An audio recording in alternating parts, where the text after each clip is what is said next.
Hi, I'm Phil DiCollegiero. I'm the Executive Director of the Amesbury Chamber of Commerce, and you're joining us for another episode of Behind the Brick Wall. If you've seen this show before, then you know that this is an episode, a program, where we go behind the literal brick walls of Amesbury's buildings to learn more about the businesses operating and driving our economy. We're joined today by Ryan Faulkner, a Faulkner Commercial Group, who helps lead these programs, but of course they wouldn't be possible without the work being done by Amesbury Community Television. So thank you to the ACTV team for producing these programs, to Mountaintop Landscaping and Faulkner Commercial Group for helping make it accessible to you, and to Janet for taking us on some pretty neat tours. This has been so much fun. It really has. And today will be no different.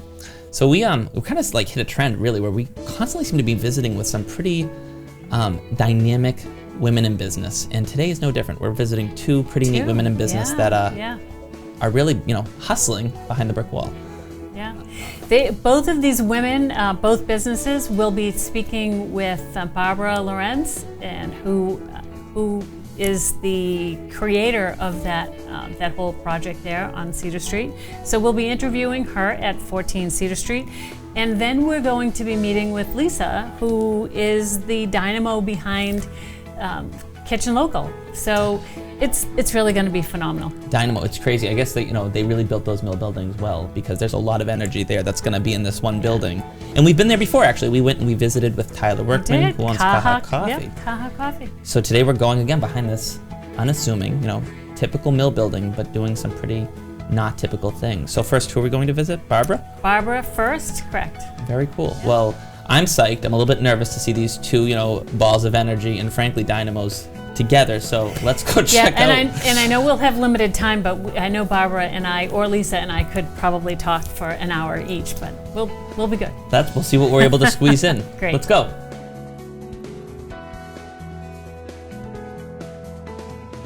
Good morning, Barbara. So good to spend the time to sit and hear about what you've got going on here at 14 Cedar Street. So thank you very much. Thank you. Really nice to see you. Nice to visit. So tell everybody about what you've got here at 14 Cedar Street, because this is just such an amazing property, and it's kind of out of the way, and not everybody knows this gem that you've got here. Every year during the open studios in November, I get people who come in and say, I didn't even know this was here.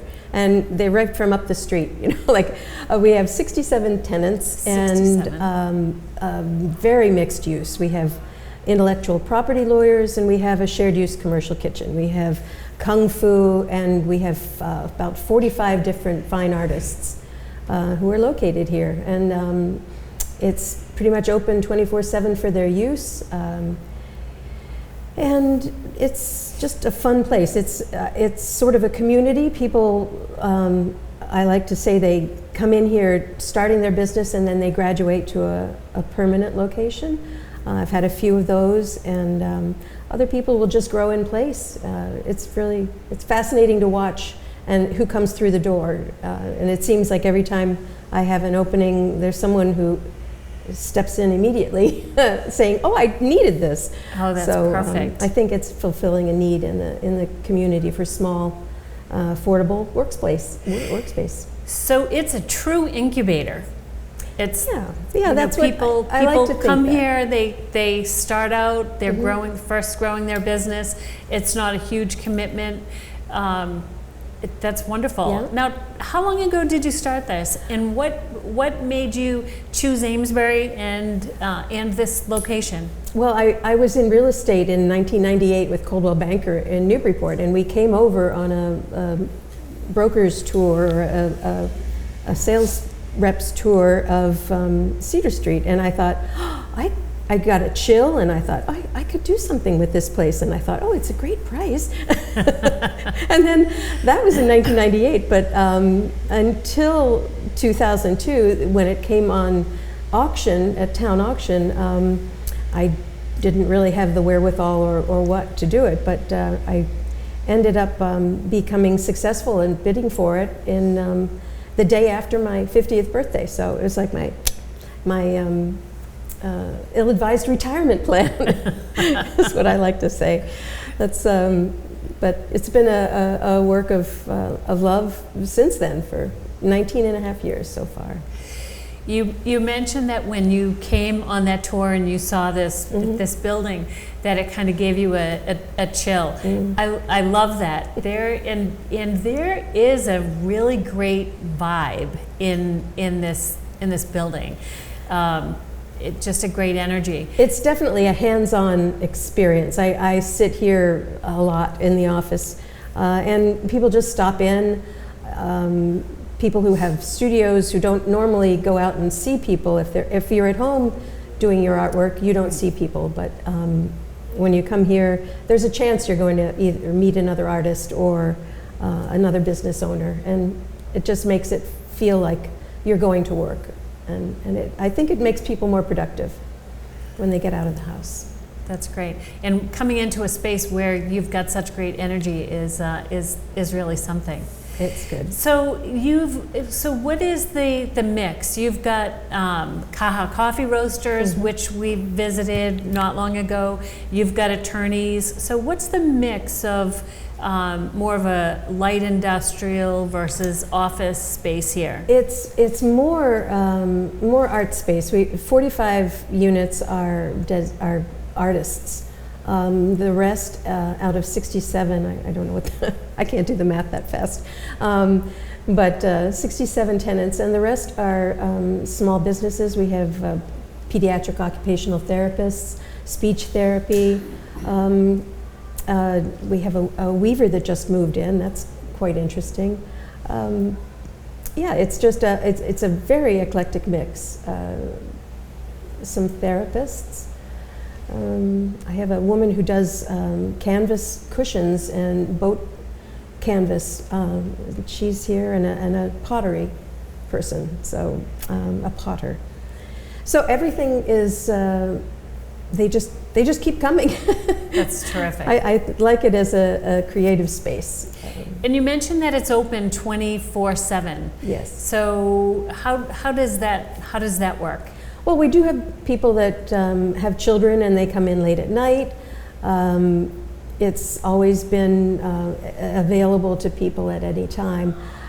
Never had really any problem with open door policy, and it just allows people to work when they know they can, when they need to, instead of having it closed from 10 to 6 or whatever. Yeah, it works for people who are either second jobs or second hobbies, whatever. And you're tucked away down on Cedar Street, but you are really just a hop, skip, and a jump to downtown, which makes it so convenient. Yes, so thank goodness for the restaurants there, or we'd all starve.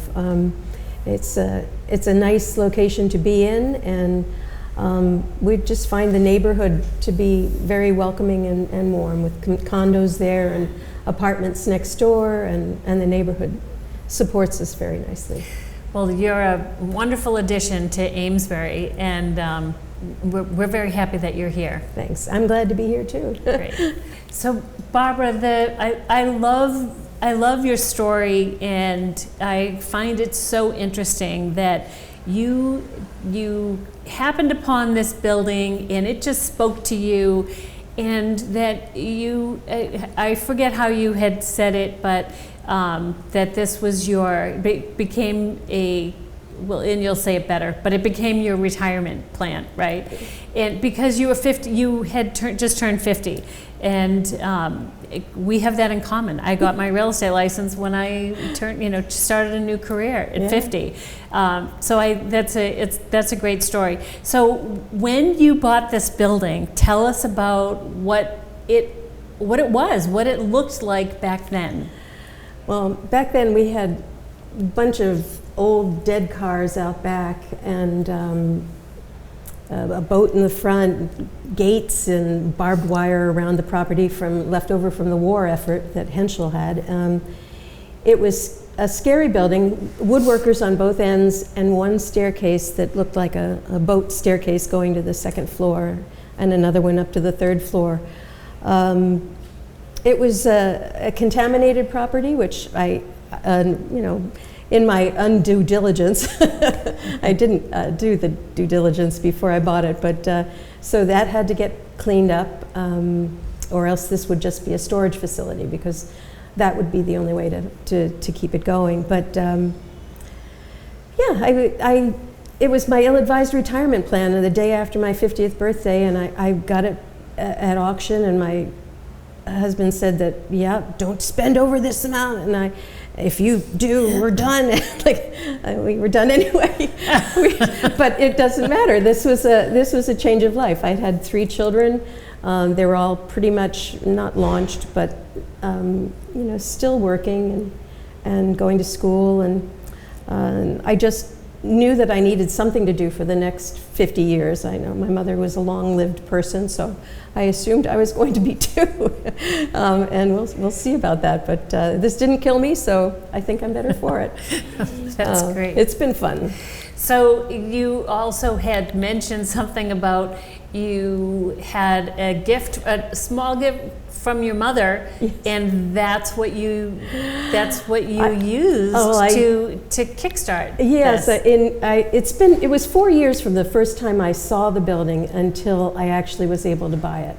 But in the meantime, in between, it was on the market, and I thought, I'm just gonna put that money down and get it under agreement, and I did for about a month. And at that point, I didn't have the support of my husband in this effort. So it was one of those things where I knew I couldn't make the numbers work, so I had to back out, and much to my dismay. But then 2 years later, my husband came in and said, that building you liked is up for auction on the 26th. And that was the day after my 50th birthday. So I thought, okay, let's do it. So it was meant to be. It was meant to be. At least it felt right. And there were people, the auction was right here.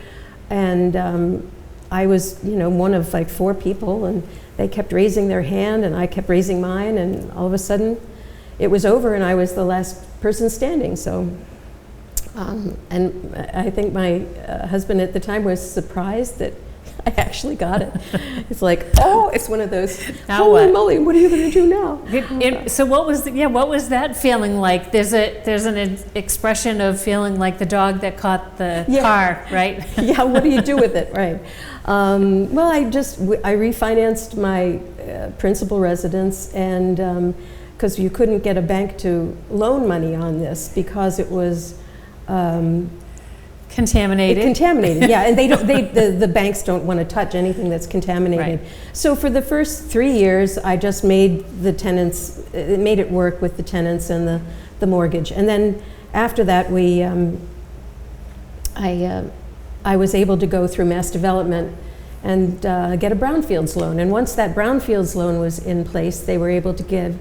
I was able to apply for construction money, and that's when I started replacing the walls, the windows, the doors, the heating system. The other thing was that I took the entire heating system out before I had a plan in place for the new one. So I was online looking for temporary heating systems, and I found that online, which in 2002 we didn't have a whole lot of those options. Right. So I must admit, Google is my friend. It's helped me replace toilets and find solutions to all the issues that come up with a building. I loved the renovation stage. After that, which is so exciting, it's what HGTV is built on, is that renovating and the excitement of having something new. Well, 12 years down the road, I had to replace all 3 furnaces in February because the last one was gasping. So maintenance is the key. I think it's the key to everything, is you have to maintain, or and it's not as flashy or as exciting as the original renovation, but it's fun. It's a great story. I loved your description of the heating system that was here, the old steam heater, which I'm sure was it made lots of loud, scary noises. But tell us about that and about that whole process. There's a room here that's number 113 that was the furnace room, and the furnace took up the entire room. And every time you opened that steel door that was to that room, it spewed steam. And it was very uneven heat. I mean, it was probably 75 years old anyway. There were 2 furnaces here. The other one I think was a coal furnace. I have railroad tracks going through the building where I imagine the cars came and dumped the wood or the coal. So it's just it's a fascinating unearthing of everything. I've taken floors up in here, and I find curved needles from the carriage industry. Wow! And waxy buildup of something. I imagine they use that for the thread. It's an archaeological dig, but it's fun. We'll see what happens in the backyard, because that needs to be addressed as well. We have a lot of drainage issues, and I'm working on that now. Well, your story is so interesting, and you're so brave and you're so resourceful. What's next? Oh, well, I did buy another building in 2018. That's called the Trades Mill. And my son, Ben Becker, is the one that renovated it, or is still renovating it, because 3 years is never enough. And I'm also now just starting to pursue the backyard here, which is about an acre of land. We have some drainage issues because, of course, this was a river, and it used to be before it was a parking lot and a big building. And it still wants to be a river. So we have a storm drain that needs work, and we're hoping to put another building out back, not something too large, but large enough maybe to get the coffee roaster in there, or rental units or something. So great. That's we'll solve the drainage, the wetlands, and a possible new building at this time. Great. All right. Well, we'll be following to see where all that goes. And we're going to be also meeting at the other property that you own here in Amesbury too. Great. So thank you. This has really been fun. Thank you. Very cool. I don't know that you guys really dove into this, but I just need to throw this out there. So Barbara is on our executive board as a chamber. She owns also, of course, as you discussed, the Trades Mill over on Chestnut Street. She is involved with several city committees. She chairs our chamber's economic development committee. She literally, I don't know where she gets the energy, but wow. Yeah, someone had said to me once, if you want to get something done, ask the busiest person you know. And I think that may be true. Yeah, that's Barbara. But she's got a great story. She's got great energy, and that was really a fun interview. What I like is that she mentioned that she didn't start doing this until she was in her 50s. Yes, and I didn't know that. And we share that. We actually have similar stories. So, it's really funny how you meet people and you know them, you know their public persona, and you don't necessarily know what their history is, what their story is. So it was really interesting. I remember the first time you and I really dove into your history. I mean, I just assumed you've been this amazing realtor for decades, and then you told me when you started, and I thought, well, it was inspiring. I mean, it made me more impressed, not less impressed, because I thought, well, gee, here's this woman who built this business, and I thought she built it over decades, but no, you've built this reputation like Barbara. Yeah. In a pretty short amount of time. That's kind of a new career at 50, so maybe that'll be a whole different show. 50 and loving it, I don't know. And, which is a good segue to meeting Lisa with Kitchen Local, because her story is similar. So Lisa's business model is so impressive. I want to see her tell that story, because I think that she's somebody who, it's not just that her story is inspiring, like her literal business is about building businesses up. Yes. So let's go check it out. Yep, great.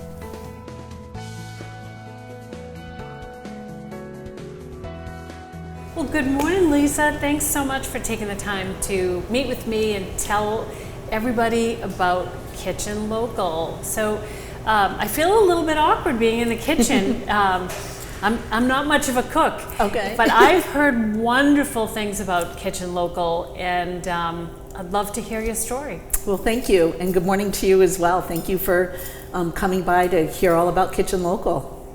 So tell me what made you choose this location, Amesbury specifically, and for all of the people that don't know your story, maybe tell us a little bit. Okay. So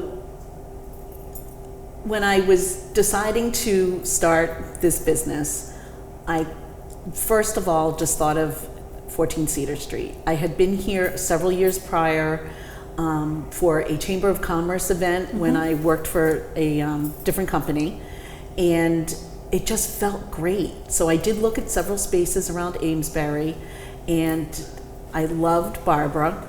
I just loved this building, and this space had just become available. And I just knew I love the area outside the kitchen that we now use for events and meetings, and it just felt right.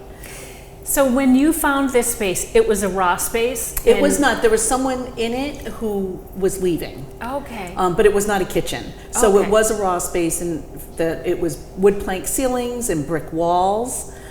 So I totally had to, obviously make it appropriate for manufacturing food. So beautiful space, but not conducive to a kit. You needed specific Correct. fit up for a kitchen. So you Correct. built out this beautiful kitchen. Correct. And it's a shared kitchen. So how does that work? So it is a shared kitchen, and a shared kitchen is just so helpful to businesses who are either launching or small businesses who are expanding, because now they don't have to put the money into a long-term lease and to a facility before knowing how viable their business is. So some businesses come and stay because the model works for them. Others may leave and go to a co-packer or their own brick and mortar. And some may decide the food business isn't for them, but this helped reduce that risk and the startup cost. This is all on a scheduled basis. Right now we have 24 businesses. Wow. So they can rent either one side or the other. We have a catering, what I call a catering side and a baking side, or they can be the only user in the full kitchen. Nothing is shared as far as stoves and tabletops and big equipment, except for the washware area and the food only sink. Everyone has their own trash can, hand sink, work tables. If someone's working on the catering side and they haven't reserved the baking side, by my permitting, by the health department, they can't even use, one rack in the oven on the baking side. So it's all very tightly managed. It's all about food safety. That's great. Great. So do you have employees here, or is everybody just a renter? Everyone's a renter. I have no employees. It's me, myself, and I. Everyone is a renter. They are their own entity. They have their own insurance. Their business is permitted specifically based on their product and their process specifically at Kitchen Local. And that's for retail sales, so that's directly to the consumer. I also have a number of businesses who have a wholesale license, which means they can resell their product. So it may be for sale in a restaurant or on a store shelf, and then they're permitted by the state of Massachusetts. And so all follow very strict protocols based on city and state health guidelines.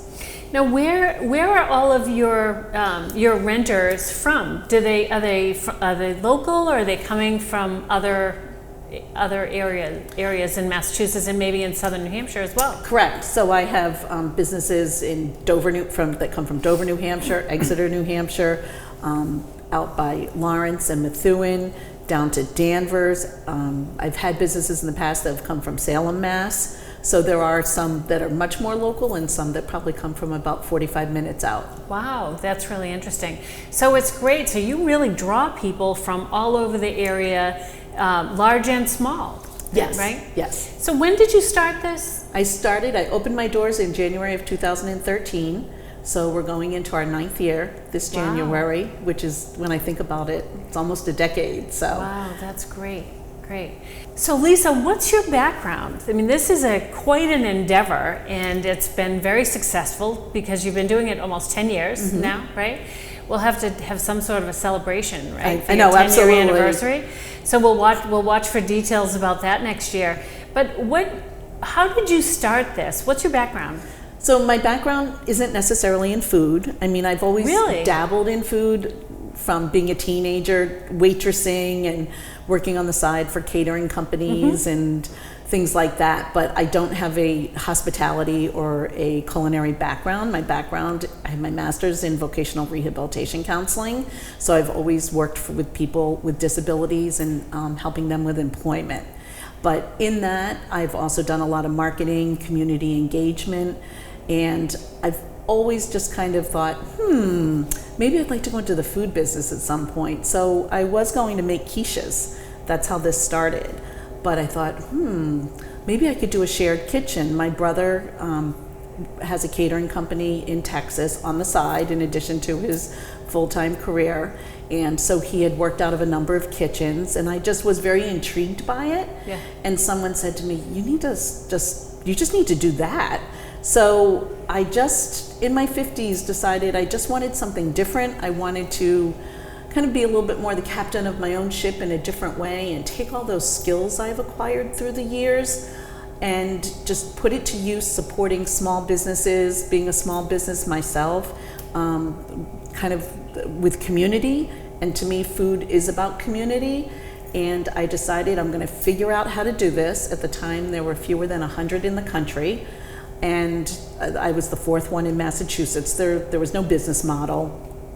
And